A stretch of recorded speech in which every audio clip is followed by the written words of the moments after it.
Saudações azuis, este é o Topcast Brasil número 9.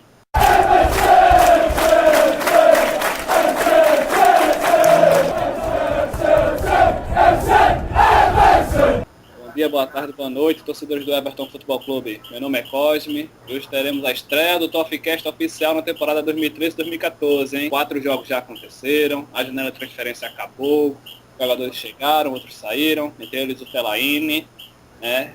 Não teve jeito, ele foi mesmo embora, mas seguramos o Benes, é sempre bom, e vieram reforços que de certa forma surpreenderam. Sem demora, vamos aos destaques do programa de hoje. A temporada começou, 4 jogos, 4 empates, sendo que uma ganhamos na prorrogação. A janela de transferência acabou. Quem foi que saiu, quem foi que chegou? Exclusivo. Comentaremos sobre a entrevista com Neville Southall, que fez para o nosso blog Everton FC Brasil. Simplesmente ele foi o jogador que mais ganhou títulos com a camisa dos Tops. E sábado tem o Chelsea em Goodson Park, às 13 horas. Primeiramente, eu queria pedir desculpas para Patrick Albani, do Paraná, para Denis Laranjeira, lá de Santa Catarina, para Augusto Alan, lá de Pernambuco. E todos eles participaram da gravação do nosso Topcast no último sábado, mas devido a problemas técnicos, infelizmente, no finalzinho da gravação, nosso arquivo foi perdido. Por isso, até que hoje o nosso Topcast teve que ser gravado de surpresa, nas pressas, devido ao próximo jogo, que já é agora sábado. E hoje o programa é dedicado a vocês. Galera, contamos com vocês no próximo Topcasts, com mais calma, para a gente fazer um programa bem mais completo. E agora eu vou apresentar a nossa equipe, que irá completar, comentar e debater os assuntos de hoje. Saudações azuis, Luan Régio. Saudações azuis, Cosme. Saudações azuis, Adalto. E vamos finalmente falar, né? Vamos gravar esse podcast que da outra vez não deu certo. E comentar sobre esse início de temporada do Everton, como o time se portou durante a janela de transferências. Que a gente tem muita coisa para falar para vocês, para informar essa galera. Bem, saudações azuis, Adalto, Santiago. Saudações azuis, Cosme. Saudações azuis, Luan e Rafael. A gente está aqui para regravar o podcast que não deu certo da última vez. Reforçando, né? Pedir desculpas ao Patrick, ao Denis e ao Augusto. E retomando aqui a discussão, principalmente falando da janela de transferências e o movimentadíssimo último dia. E também falando um pouquinho sobre o jogo do Chelsea e a entrevista com a lenda Neville Southall. Saudações azuis, Rafael Freitas. Saudações azuis, Cosme, Luan e Adalto. A gente espera que dessa vez o time embale uma sequência aí com essas contratações que aconteceram no último dia, que empolgou mais do que qualquer jogo do time na temporada, e que a gente comece uma sequência de vitórias aí sábado contra o Chelsea.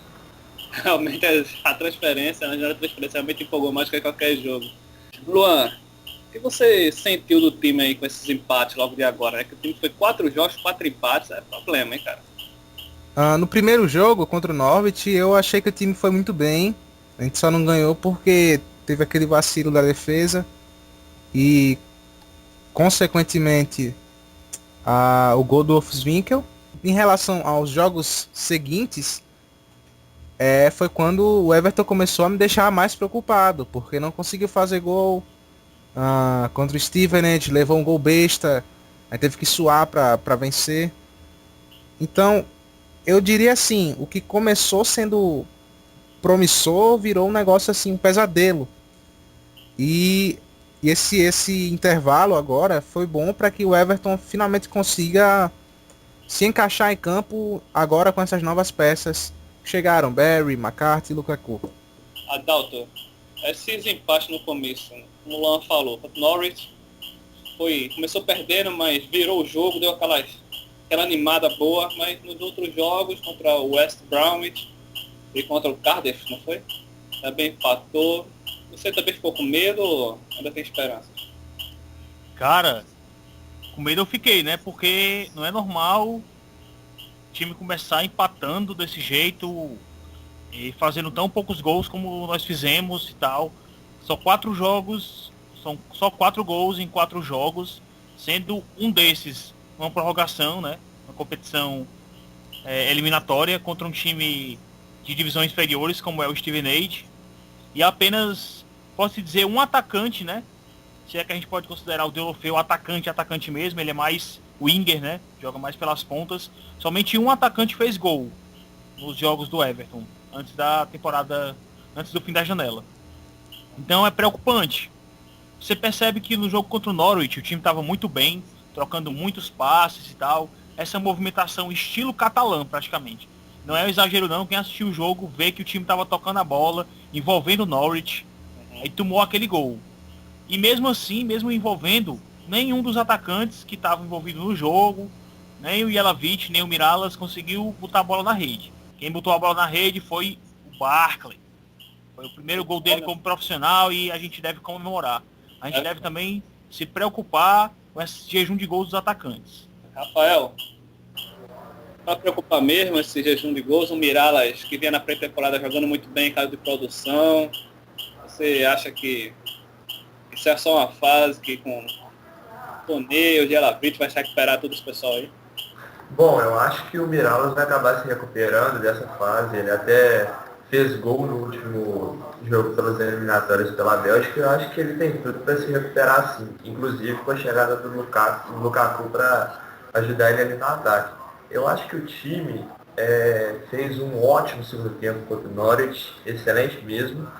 E eu acho que nos outros 2 jogos pela Premier League faltou um pouco de objetividade e qualidade na hora de finalizar.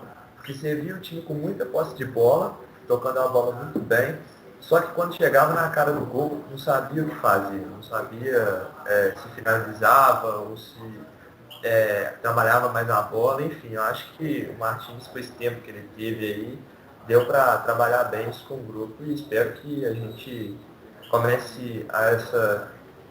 começar a temporada, né? Porque até agora o time tá meio apático.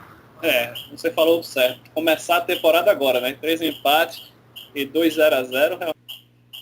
A gente não gosta, a gente quer gol, né? Nós queremos ver gols.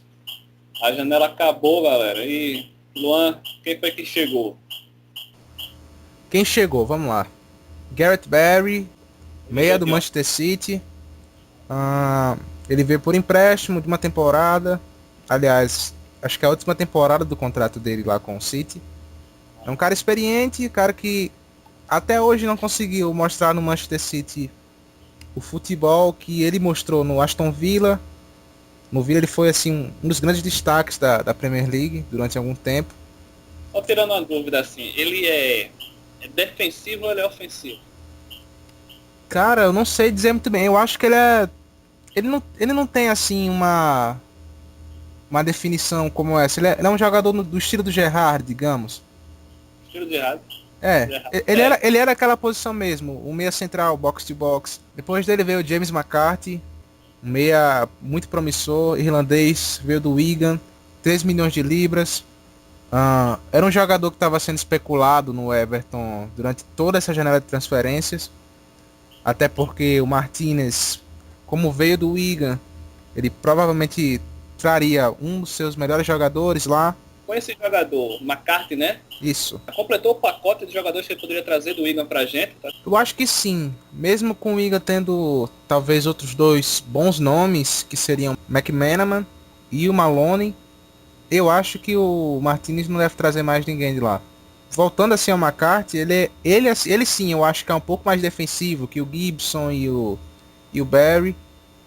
E eu acho, ele tem assim, uma das características dele é a roubada de bola. Ele precisa roubar umas bolinhas. Né? Verdade. E ele assim, ele é um meia muito promissor. Ele veio assim por um preço bem salgado, eu diria. Mas foi uma boa aquisição do Everton, principalmente porque o time já está pensando assim pro futuro. Para dar uma rejuvenescida no elenco que anda bem envelhecido, com jogadores de mais de 30 anos, como Jagielka, Stan, Osman, Hibbert. E o último a chegar nessa janela de transferências foi o Lukaku. Talvez a grande contratação do Everton nessa janela. Você acha mesmo que a grande contratação do Everton? Eu acho que sim, talvez aqui a mais significativa. É o homem de confiança para fazer gol? Sim, pelo menos eu tô confiando, né? Porque ele marcou 17 gols na temporada passada pelo West Bromwich. É até estranho que ele não foi pro West Bromwich agora.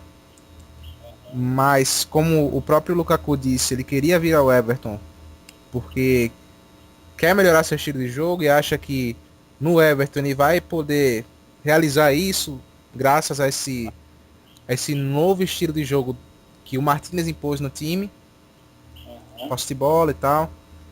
E é isso, eu acho que ele assim faz cereja do bolo para essa atuação do Everton nesse último dia de janela de transferências. E o Lukaku, ele é muito promissor também. Infelizmente ele não veio em definitivo, mas eu acho que ele pode trazer algumas alegrias aí para a torcida dos Toffees. Adalto, quem foi que saiu dos Toffees? Cara, nós temos 2 nomes que saíram dos Toffees, né? Nesse último dia de janela. O Anichebe saiu. saiu. Meu Deus do céu. Provavelmente, quase certeza, ele ia perder muito espaço dentro do elenco.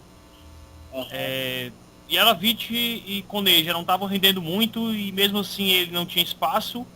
Ainda tem o Velhos, né, que é um atacante promissor e mais jovem do que ele. Então o Anichebe pintou esse interesse do West Bromwich por ele e eles acabaram levando o nosso negão por 6 milhões de libras. Grande quantia, hein? Grande quantia para um jogador com as características do Anichebe, né, com a pouca relevância que ele vinha tendo no elenco, né. Na temporada passada ele jogou bem alguns jogos e tal, mas a regularidade dele era muito pequena.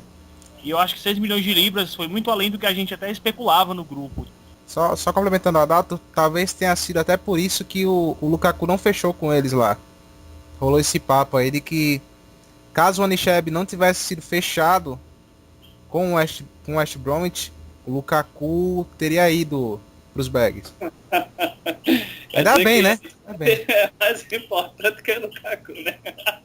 Pois é, eu não sei se a questão assim de ter vindo definitivo, talvez isso tenha pesado. Ah, foi definitivo. Porque o Anichebe foi comprado. O Anichebe foi contratação mesmo definitiva. E deve ser por isso, essa pressão que ele sofreu, deve ser por isso que ele estava tão abatido quando foi se apresentar para o West Brom, né? É verdade. Só uma observação, né, que eu quero dizer. Anichebe, vamos dizer assim, era uma aposta do Moyes, né, desde a adolescência, né? Ele chegou no Everton, nas divisões de base, trazido pelo Moyes, desde a época adolescente, 14, 15 anos. Ele foi formado pelo Everton, né, cara? Formado pelo Everton, então é um Moyes Boys. E quem foi o outro que saiu, Adalto, do Everton? E o outro que saiu foi um dos grandes nomes recentes do Everton, que é Marouane Fellaini. O nosso gladiador belga, nosso homem incansável. Finalmente ele saiu ou infelizmente ele saiu? Rapaz, eu não sei, fica um meio termo, porque o futebol dele vai fazer muita falta, mas ele estava se sentindo preso no Everton, eu acredito, apesar dele não forçar a barra para sair, como outros jogadores aí que são considerados traíras, como o Rooney, né? E até o Lescott também. Mais traíra. Que são considerados traíras por terem forçado a barra para se transferirem. Fellaini nunca forçou a barra, até onde eu saiba. Até o último dia, né? Até o último dia, até o último jogo, penúltimo jogo, ele estava ajudando o clube, né? Fez o gol da classificação contra o Steven Age, então só tenho a agradecer ao Fellaini. E o dinheiro dele também pode proporcionar futuras extravagâncias que o Everton possa precisar. Tio Bill, abre a mão, tio Bill. Foi até falado aí que o Martinez está pensando na janela de janeiro em ser o 5º maior gastador da janela de janeiro. Então, vamos esperar aí para vir ainda mais nomes de peso aí pro Everton e tal. E ele foi por quanto, Adalto? Acabou, né? 27,5 milhões de libras. Opa, pra cara que veio por 15, tá bom, né? A gente lucrou 12,5 milhões, né? Lucrou 75% em cima dele. Tá e eu creio que esse valor foi muito maior do que venha sendo vinculado à janela todinha. O Manchester United chegou até a ter a audácia de oferecer 28 milhões de libras por ele pelo Baines. E Baines, esse Baines que continuou e parece que vai aposentar com a camisa dos Toffees. O Baines é um jogador que a gente deve glorificar e deve falar sempre que ele é um cara da camisa 3. Ele é o nosso melhor jogador, a referência do elenco é o Baines. Tem que voltar a jogar bola, hein? Que tem medo que ele caiu, hein? É maravilhoso, é bom e tal, mas tem que voltar a jogar bola, senão é banco. Rafael, nessa análise agora que tu faz, da galera que saiu, da galera que chegou, esse balanço, foi positivo pra gente? A gente ganhou mais ou a gente perdeu mais? Positivo, apesar de ter perdido o Fellaini, que é um jogador único no futebol mundial, né? Joga no meio campo, de volante, de meio atacante, ou até de segundo atacante. Poucos jogadores do mundo exercem esse tipo de papel no campo, mas a gente conseguiu um lucro muito expressivo nele, né? 12,5 milhões de libras não é nada para se negar, né? Mas só que a gente conseguiu excelentes contratações, o McCarthy, o Barry é um excelente meio campo ali, na teoria, né? Precisa ver dentro de campo. E o Lukaku, que para mim também concordo com o Luan, é um principal reforço que a gente teve, porque a gente está tendo muita dificuldade no ataque e vai ser muito difícil seria muito difícil de continuar com o ataque com o Jelavic e Koné, porque o Jelavic parece que o Jelavic sob pressão, ele atua muito melhor que quando ele está acomodado de titular, assim. Acho que isso, a chegada do Lukaku até vai fazer bem pro Jelavic e pro Koné correrem mais e se esforçarem mais pelo time. Uma pergunta que eu faço pra você, essa galera que chegou pra ser titular ou chegou pra compor o elenco? Creio eu que Lukaku e McCarthy chegaram para ser titulares. Talvez o Barry também pela confusão do Gibson, apesar de que eu prefiro o Gibson do que o Barry, porque o Barry não vem atuando ultimamente, né? Luan, tu concorda? Chegaram para ser titulares? Eu acho que o Lukaku sim, mas eu acho que o Barry e o McCarthy ainda brigam posição, sabe? O Gibson parece que está recuperado, então provavelmente ele deve jogar contra o Chelsea. Aí tem o Osman, que até agora não passou confiança nessa temporada, não vem atuando bem. E é aí que eu acho que rola essa briga de posição entre Osman, McCarthy e Barry.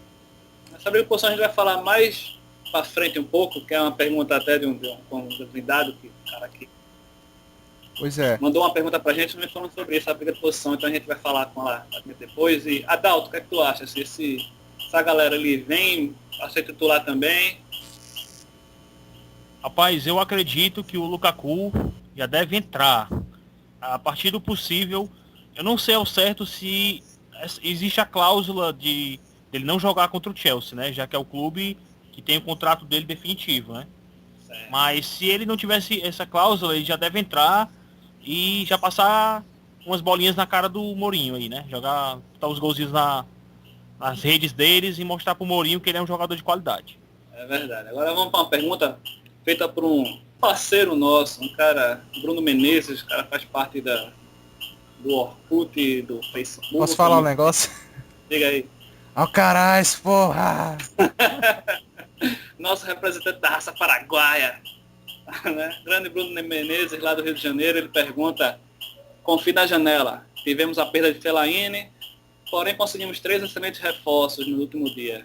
Vocês acreditam que esses reforços, se vier mais alguém em janeiro, ou se não perder ninguém, dá para ter fôlego para brigar pela Champions League até o fim? Eu acredito muito que estamos com um ótimo elenco. Hein, Luan? Se não perder ninguém, e se trouxer assim, talvez 1 ou 2 contratações de peso, eu acho que dá sim, cara. Agora, não dá pra prever muito bem, porque o Everton até agora não mostrou serviço, de fato. A gente tem que ver primeiro, assim, como o time vai jogar daqui em diante. E então, como serão os resultados, até pra saber se o time realmente vai brigar ali pelo top 4, pelo top 5. As vitórias têm que chegar, né, cara? A gente tem que chegar. A gente tem, teoricamente, time para isso. Mas a gente está tendo essa dificuldade toda para derrotar times que, ou sei lá, que não estão assim no mesmo patamar que o nosso. Talvez só o Norwich foi mais complicado porque eles fizeram ótimas contratações nessa janela e mesmo assim estavam desfalcados naquele jogo. Então o Everton ele precisa ser um pouco mais fatal. O Martins falou clinicamente, né?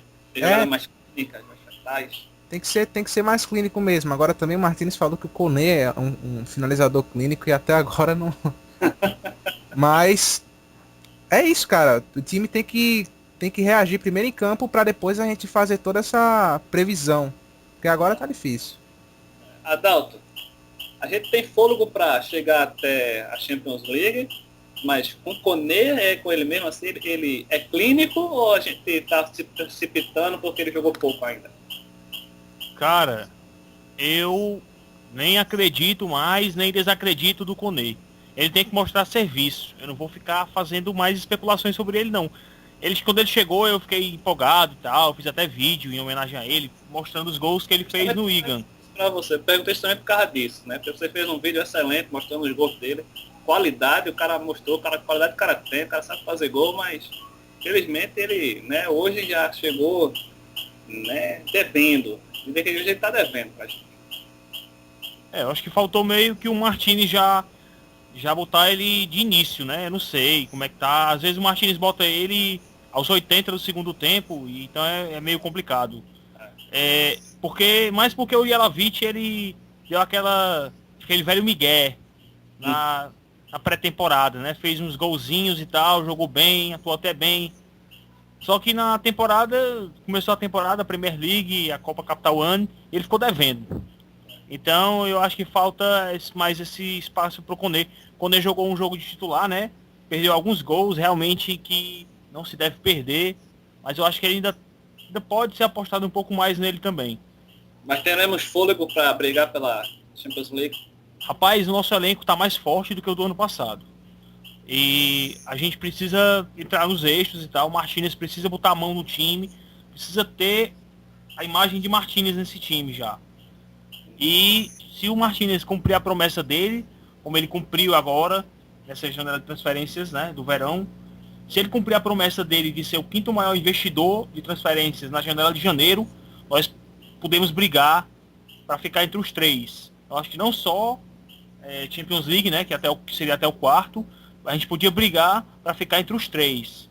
Eu acredito sim, se vier um ou dois nomes de peso mesmo, assim, daqueles de até assustar os adversários, a gente pode sim brigar para ficar entre os três da Premier League. Até porque, fazendo o balanço dos outros, eles não se reforçaram. Acho que o nível de reforços que a gente teve foi até maior do que boa parte dos times, né?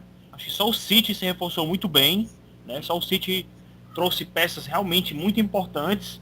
O Arsenal trouxe o Ozil, né? Vai ajudar bastante, mas a grande deficiência deles é o ataque, e eles não trouxeram quase ninguém, trouxeram só o Sanogol, que ainda é só uma promessa. O Liverpool trouxe algumas peças boas e tal. E o Tottenham trouxe algumas peças realmente boas, só que ele perdeu o grande nome, né? O nome que salvava o time nos jogos, o Bale, que foi pro Real Madrid pela taxa de 100 milhões. Certo. Rafael, nós teremos fôlego. Quem você acharia que deveria vir até em janeiro? Bom, nomes para vir eu não tenho, né?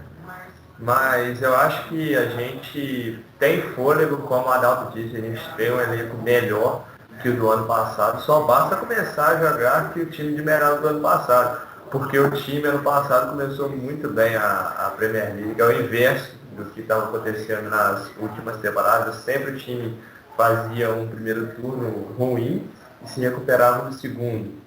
Esse ano parece que a gente começou como, sem exceção do ano passado e dos últimos anos.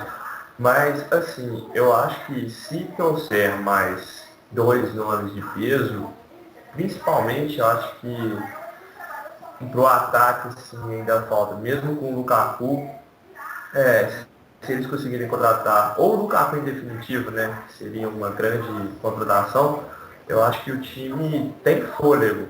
sim, para brigar por Champions League, porque o Quais Tottenham são, parece... quais são as posições que tu acha que está mais carente ainda? Olha, eu acho que precisa de mais um atacante. Acho que precisa sim, porque mesmo que tenha o Lukaku lá, o Jelavic, né, para mim não passa muita confiança. Talvez agora com a vinda do Lukaku, como eu disse, pressione mais ele, né? Talvez um meia organizador, apesar de termos o Barkley, né? Ali. E acho que só isso. E eu acho que o time precisa começar a mostrar dentro de campo. Isso, a empolgação que a gente está tendo para essa temporada. Porque a gente terminou a temporada passada muito bem, inclusive com pontuação para chegar aí no mínimo da Europa League. Só que a briga da temporada passada foi por Champions e Europa League, teve um aproveitamento acima da média. E a gente teve esse azar. Perto, né? Nós chegamos com uma pontuação bem perto, eu sempre estava ali olhando 63, 65 pontos, nós chegamos perto ali. William Furtado, lá de Minas Gerais, ele pergunta, também vai entrar naquela discussão que a gente começou antes sobre a briga de posição, né? Então, qual jogador, qual a posição, os jogadores que deverão brigar por uma vaga? Ele dá exemplo aí, no meio Barry e o Gibson, talvez. E Luan, quem vai brigar ali, posição? Duas vagas, temos 4 jogadores ali para posição. Gibson, Barry, McCarthy, Osman. Eu acho que o Gibson ainda é titular absoluto quando tá inteiro. E eu acho assim também que dos outros 3, pelo menos para mim, o McCarthy é quem realmente pode pegar aquela vaga de titular. Eu não conheço tão bem assim o futebol do Barry, então não há como eu definir aqui. O Osman não tá jogando bem, talvez seja assim, dentre os titulares, quem tá mais destoando. E é isso, cara. Como a gente já falou anteriormente, Lukaku provavelmente vem para ser titular absoluto, para ser o 9 do time. Tem alguma pessoa para acompanhar, para fazer assim, o segundo atacante dele? Ele é centroavante mesmo, ele é mais Wigan, assim, ele é atacante de lado. Não, ele é mais centroavante mesmo, é um cara de área. Tem alguém para ficar com ele, assim, de lado, jogando com ele? Bicho, assim, levando em conta que a gente joga num 4-2-3-1 e que aí a gente tem essa linha de 3 por trás do Lukaku, ou no caso no Jelavic, que seriam Miralas pela direita, Barkley pelo meio e Pienaar pela esquerda, a gente já tem essas peças, entende? Tem. E para essas vagas ali, a gente dá conta com o Deulofeu, Naismith, o próprio Osman pode fazer aquela função do Barkley. Então ali a gente tá bem distribuído. O que a gente tá sofrendo mesmo é com aquele cara que realmente finaliza a jogada. Que até agora o Jelavic e o Koné não corresponderam às expectativas. Homem de confiança, né? Exato. Adalto, não dá para variar não, taticamente, assim, a gente tem que fazer assim com um centroavante, não tem para botar 2 não, 4-4-2 aí, um 3-4-3. Né, Adalto? Cara, se a gente for partir para um 4-4-2, eu acredito que o Deulofeu possa ficar de segundo atacante, ou o Miralas mesmo, possa ser mais centralizado, ou até o Koné. O Koné, ele não é um centroavante, aquele estilo Lukaku, né? De chegar, de presença e tal, bater pro gol, ele é um segundo atacante. Você percebe que ele se movimenta bastante, né? Então, para ele ficar naquela função de centroavante que o Everton tem hoje, não é bom para ele. Essa função de centroavante também fixo, né, parado, prejudica o Koné também. Então, essa função de segundo atacante junto com o Lukaku ou o Jelavic, seria, ou velhos, né, seria melhor para ele. E eu acredito também num avançado maior do Miralas, né, e o Deulofeu também sendo incluído na equipe, transformando no 4-3-3, né, botar 3 atacantes mesmo, assim, não mais recuados, não mais um 4-2-3-1. Transformar mesmo no 4-3-3, né? Howard é titular nesse time? Com certeza. O Howard vem atuando bem e tal. Titular da seleção americana. E o Robles também ainda tem que mostrar alguma coisa nos treinos e tal. Talvez para daqui a 2 até 3 temporadas o Robles esteja preparado para assumir a camisa 1 do Everton. Você acha que é assim mesmo, Rafael? Assim, galera, os times já estão definidos ou tem gente que vai brigar por posição ainda? Bom, eu acho que vai ter briga por posição, sim, com certeza. É até constante. Eu acho que o Howard, ele é titular absoluto, sim. Mesmo pelo que ele vem apresentando desde a pré-temporada até agora.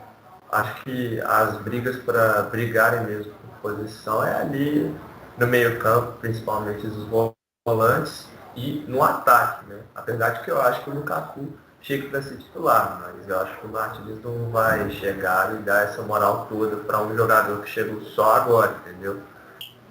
Na questão da variação tática do time, tem opção para isso, para variar taticamente, ou tem que ficar sempre nesse um atacante isolado?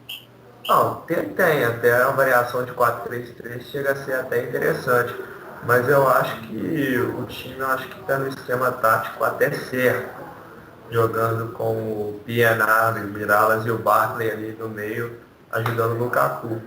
Só que eu penso que ao passar do tempo, assim, se o Martins conseguiu o que ele tá tentando, que é renovar o contrato com o contrato de empréstimo por mais um ano até 2015 com o Deulofeu, creio eu que até pela idade o Pienaar perca um pouco a vaga nesse time.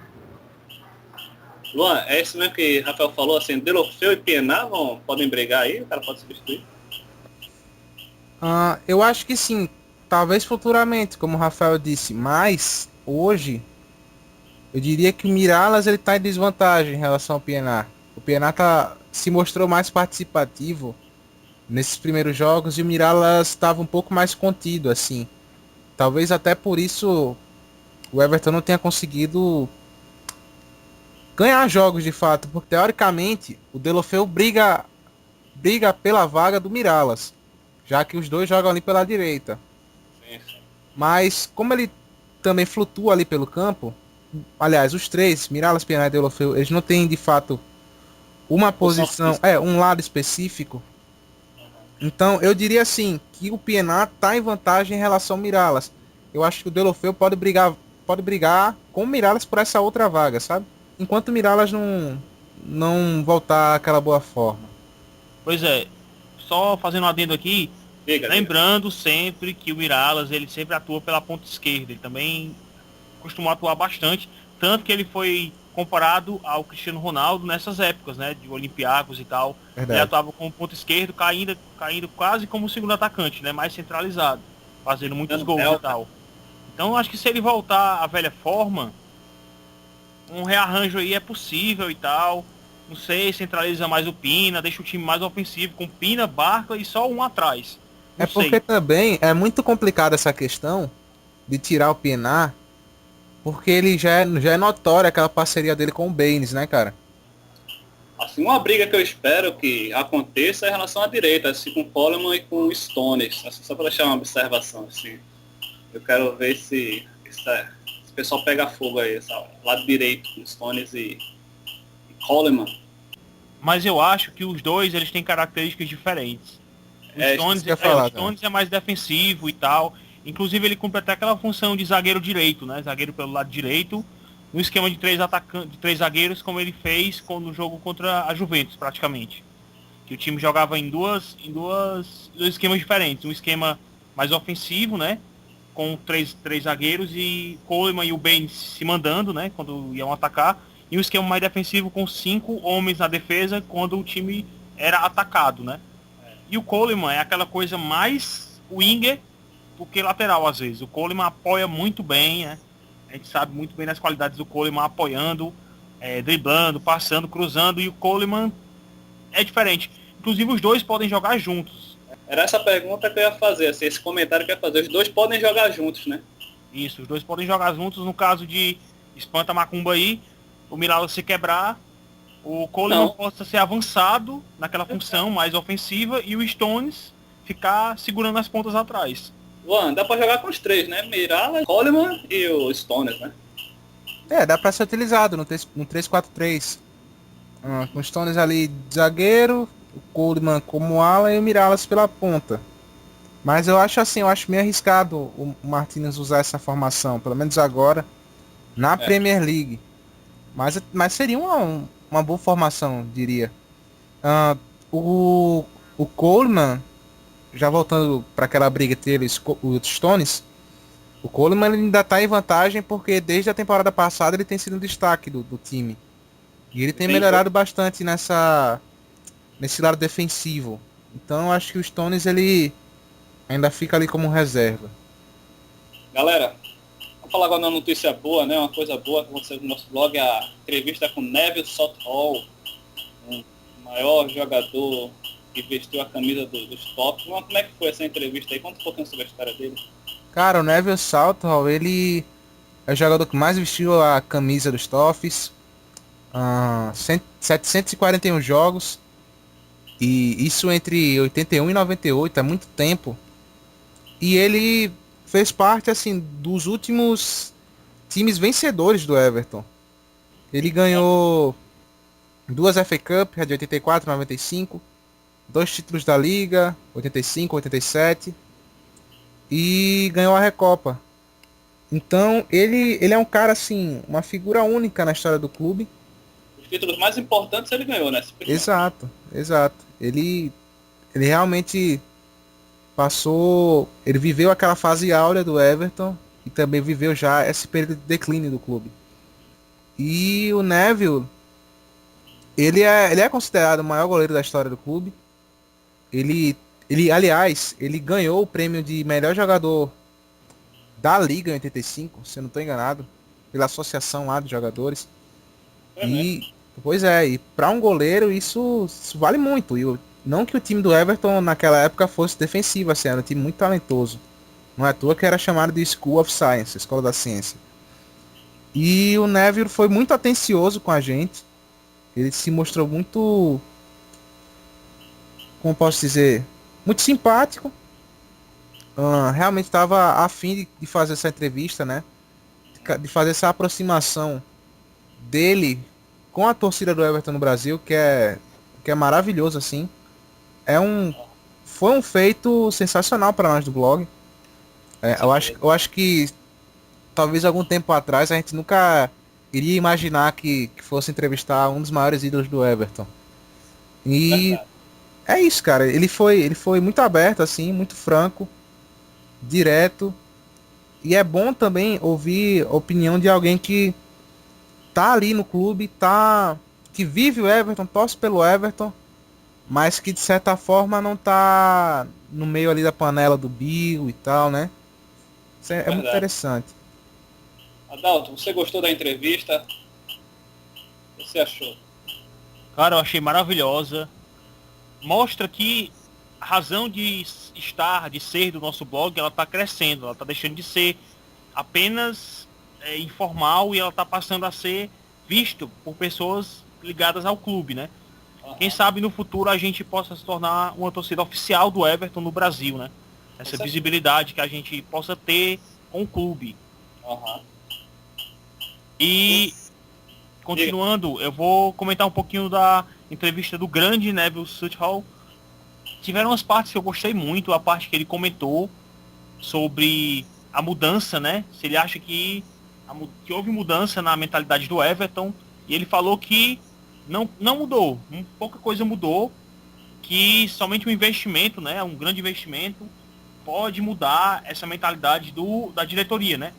Que é uma coisa que a gente percebe que o time está dando os passos para isso, mas um grande investimento e até uma mudança de mentalidade da própria diretoria vai ter que ser necessária. Só uma mudança de treinador não é suficiente. Outra coisa que ele viu foi esse pensamento da política do clube, né? Essa mudança da política do clube, de uma visão mais global, né? Pensando em torcedores daqui do Brasil, outros países, né? Como o Chile também, que tem torcedores do Everton e que o clube às vezes não pensa em estratégias para os torcedores dessas regiões mais afastadas, né? De Liverpool. Outra coisa também é que ele falou, respondendo a pergunta, que o jogador, para estar no Everton, precisa ter paixão, força e habilidade.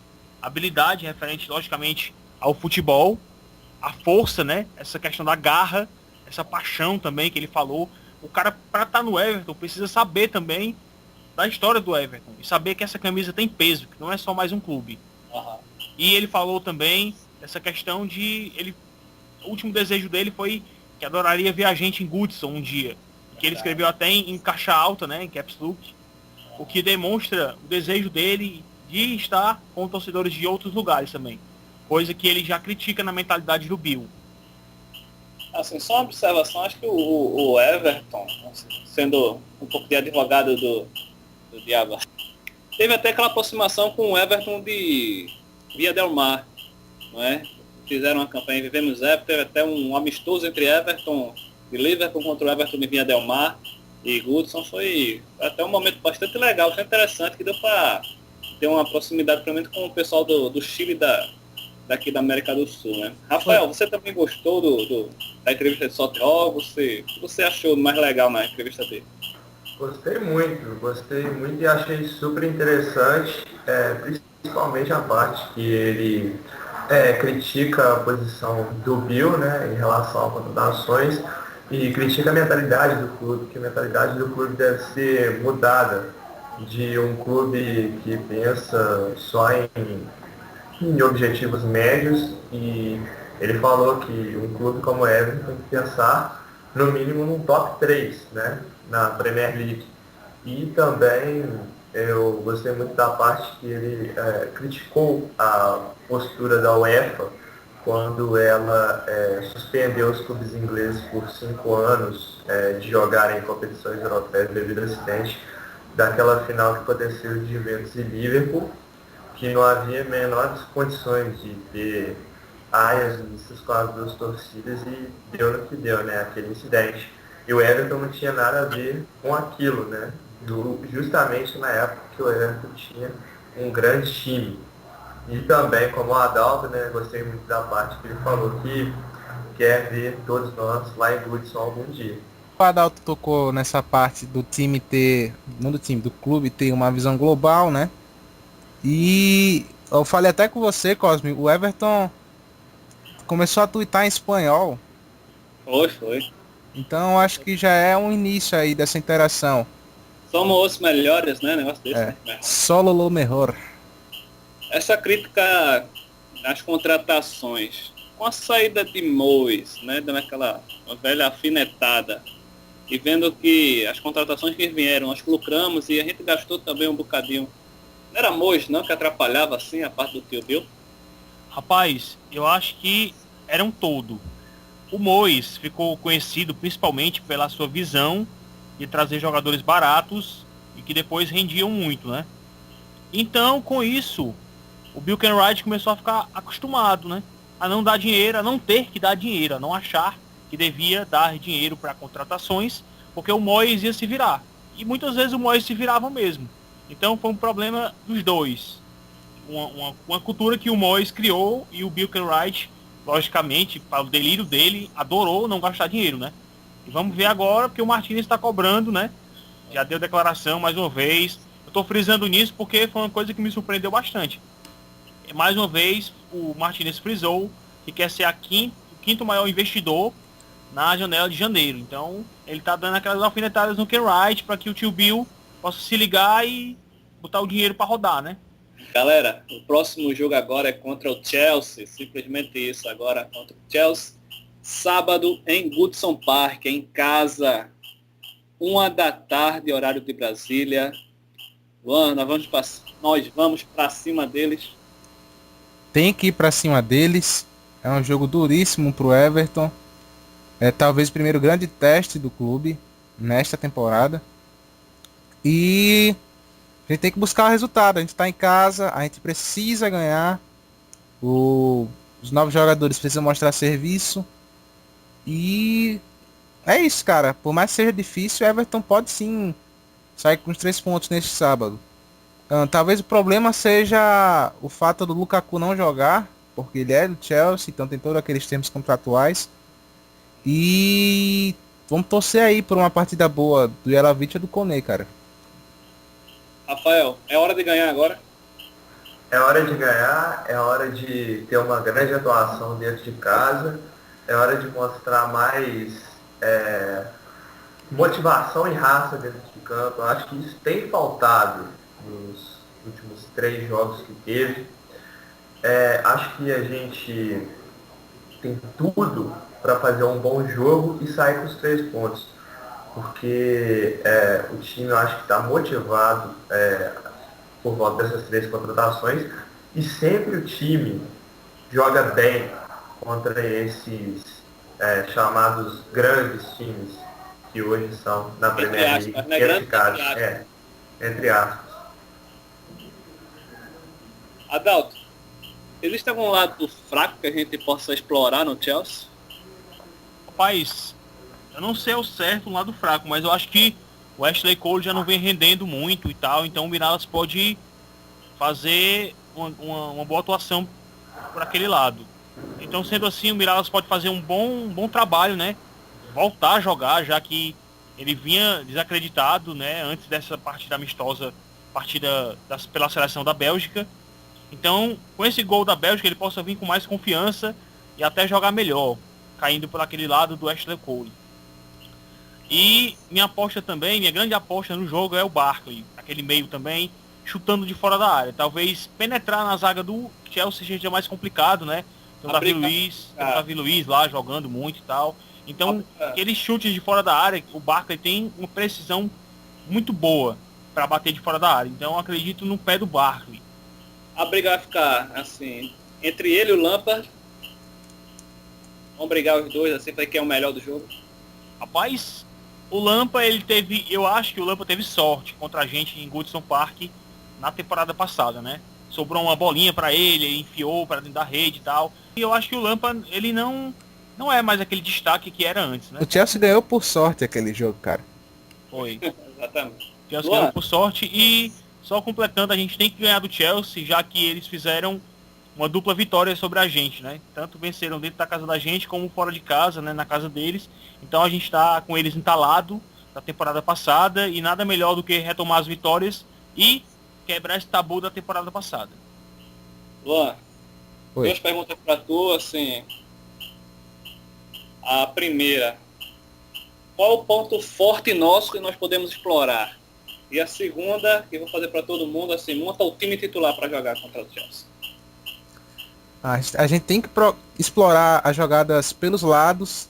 Eu acho que é o nosso ponto forte, de fato, principalmente agora com esse crescimento do Coleman. A gente já tinha o Baines e o Pienaar como nossa principal arma. Agora a gente tem o Coleman, o Mirallas. E eu acho que vai ser por aí. A gente tem que explorar mais essa velocidade do Everton. E o Barkley ali também pelo meio tá jogando muito bem. Tem sido talvez nosso maior destaque até agora. Então essa jovialidade, essa velocidade que o time está mostrando agora tem sido o nosso diferencial. E contra o Chelsea eu acho que vai ser muito importante, já que o time deles também está bem leve. E quanto ao time titular... Eu vou inovar aqui. Eu quero o titular e o banco. Beleza, eu vou tentar aqui. Titular: Howard, Coleman, Jagielka, Distan, Baines, Gibson, McCarthy, Mirallas, Barkley, Pienaar e Jelavic. No banco, essa é difícil. A gente tem que ter opções para mudar o jogo. Robles, é porque também o Martinez ele não tá botando 11 jogadores, se eu não me engano agora pode, né? Aham. Então eu colocaria Robles, Stones, Oviedo, Osman, o Barry já vai estar pronto, Naismith e Velhas. Beleza. E Cone não? Cone não, cara. Cone não. Rafael, teu time titular e o banco de reservas? Cara, eu acho que eu vou do mesmo time titular do Luan, e acho que só uma alteração, tirando o Naismith e colocando o Koné no banco. Adalto, time titular e o reserva? Eu acho que o time titular ele é meio que padrão, né? Não muda muita coisa, né? O McCarthy substituindo o Osman também, que já estava na hora do Osman sair. O Osman precisa mostrar serviço essa temporada para retomar a posição. O McCarthy já vem badalado, 13 milhões, então ele já vem, acho que já tem condições de chegar jogando. E no banco de reservas, eu tiraria um dos laterais, acho que eu tiraria, não sei, o Oviedo ou o Stones e colocaria o Duffy. Faltou uma opção pra zaga, né? Aí eu não sei se... É porque eu pensei assim, o Stones pode cumprir a função de zagueiro também, aí eu deixei lá mesmo. Mas eu acho que ele pode cumprir a função de zagueiro com 3 zagueiros. Eu não sei se ele tem essa função de cumprir com 2 zagueiros. Né? Ele jogou como zagueiro, não? Contra o... Ele jogou, mas era o esquema de 3 zagueiros. Tava o Jadielka e o Distão. Ah, é? É, eu acho que sim, eu creio que sim.